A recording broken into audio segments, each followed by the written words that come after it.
Hello दोस्तों। तो कैसे हैं आप लोग। आज मैं आप लोगों के लिए एक नई कहानी लेके आया हूँ। तो कहानी शुरू करते हैं। दोस्तों, मुझे शादीशुदा समझदार औरतें बहुत पसंद है। खास करके उनकी उम्र 35 से 40 साल के आसपास होनी चाहिए। दोस्तों, मेरी जिस घटना के बारे में आज मैं आप लोगों को बताने जा रहा हूँ वो करीब 1 साल पहले की थी, जब मैं अपने कॉलेज की क्लास में जाया करता था। लेकिन वो हमारे कॉलेज से थोड़ी दूर पर थी और वो क्लास बहुत ही छोटी सी थी। उसमें करीब अलग अलग शिफ्टों में 100 बच्चे आते थे और वहाँ पर एक नौकरानी झाड़ू मारने के लिए आया करती थी। लेकिन वो दिखने में इतनी अच्छी नहीं थी, लेकिन उसकी नज़र बहुत कातिल थी। उसका नाम चंद्रिका था। वो थोड़ी सी मोटी थी, बड़ी गांड और एक हाथ में भी न आने वाले बूपे। और वो जब झाड़ू मारती थी तो उसकी छाती बहुत आराम से दिख जाती थी।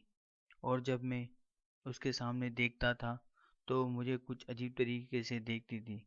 उसके चेहरे पर साफ लिखा था कि उसे कुछ चाहिए जो उसे मजा दे सके। तो एक दिन मुझे एक ऑनलाइन टेस्ट देना था और मैं सबसे पहले पहुंच गया।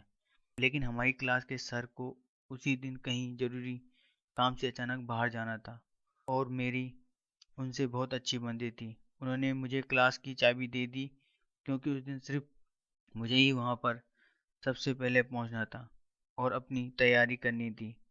और फिर उन्होंने मुझे बोला कि तुम टेस्ट देने के बाद लॉक कर देना और चाबी पास वाले ऑफिस में दे देना। तो मैं कंप्यूटर चालू करके सब कुछ देखने लगा, तभी चंद्रिका आई और हाथ में झाड़ू लिए। उसने मुझे पूछा, क्यों आज साहब नहीं आए। मैंने बोला कि हाँ, आज वो किसी काम से बाहर गए हुए हैं, इसलिए तो आज नहीं आ सकते। फिर उसने अपना काम मतलब झाड़ू मारना शुरू किया। लेकिन अब मेरा ध्यान कंप्यूटर पर लगता ही नहीं था। मैं बीच बीच में उसकी तरफ देखने लगता और और अब सबसे मज़े की बात यह थी कि वो भी झाड़ू मारते मारते स्माइल दे रही थी। फिर कुछ देर बाद जब वो झाड़ू मारकर जा रही थी तो मैंने थोड़ी बहुत हिम्मत करके उससे उसका नाम पूछा। तो उसने मुस्कुरा के बोला, मेरा नाम चंद्रिका है। और अब उसकी आवाज़ सुनकर मेरे पूरे बदन में कुछ कुछ हो रहा था। तो मैंने थोड़ी सी हिम्मत करके उससे कहा कि हाँ, मैं कब से आपका ही इंतज़ार कर रहा था। मेरे मुंह से यह बात सुनते ही उसके चेहरे पर अजीब सी स्माइल आ गई और वो थोड़ा शर्माने लगी। फिर मैंने उससे कहा कि अगर आपको देर न हो रही हो तो क्या आप मुझसे थोड़ी देर बात कर सकती हैं। तो वो बोली, हाँ, क्यों नहीं। और अब वो मेरे पास में पड़ी हुई एक बेंच पर बैठ गई।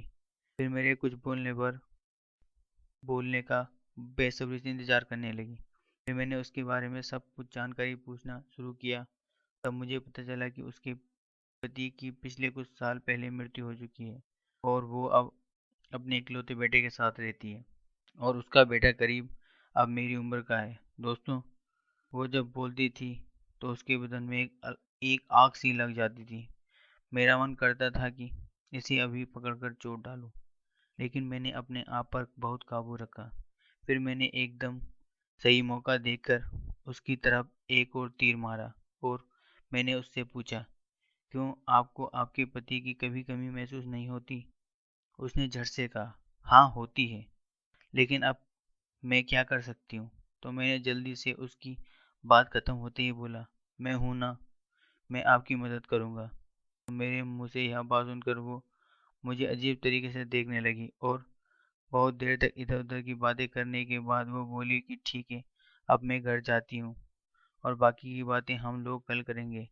लेकिन दोस्तों, अब मेरा लंड मानने को तैयार नहीं था। मुझे तो बस अब चंद्रिका की चूत का रस चूसना था और अब मुझे रहा नहीं गया। तो मैंने उससे बोला कि प्लीज़ थोड़ा देर और रुक जाओ ना, आपसे बात करके मुझे बहुत अच्छा लग रहा है।